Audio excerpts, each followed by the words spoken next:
So there's a whole sense of spiritual seekers having a solitary existence, which can sometimes turn into loneliness, and for us to find a way to meet up and be, in a sense, able to offer the supportive, emotional understanding of fellowship.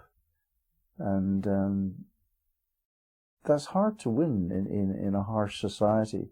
So we need to look for it. We need to go somewhere where we can find like-minded people. And now online it's a lot easier than it once was. So perhaps it's not such a problem, as long as you can overcome the inherent shallowness of an online conversation.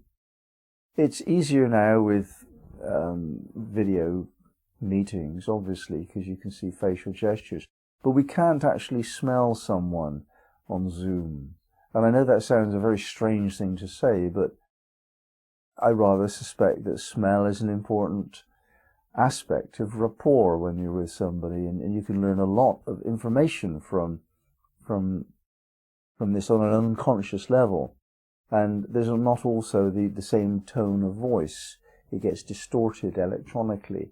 And there are some subtle languaging and communication clues lost in our electronic world. So it is good to actually meet face to face sometimes with someone who can get you.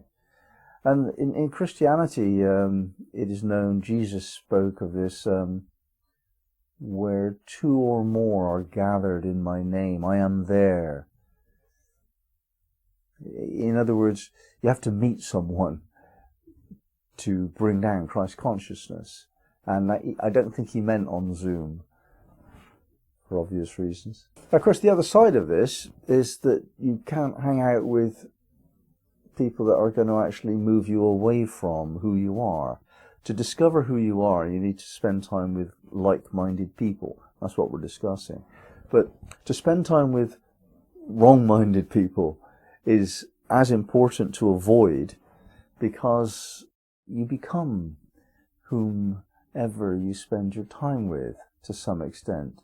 You take on their thoughts, you take on their atmosphere, you take on their style of being unconsciously, and we can't guard against it. So we have to be very careful who we spend our time with.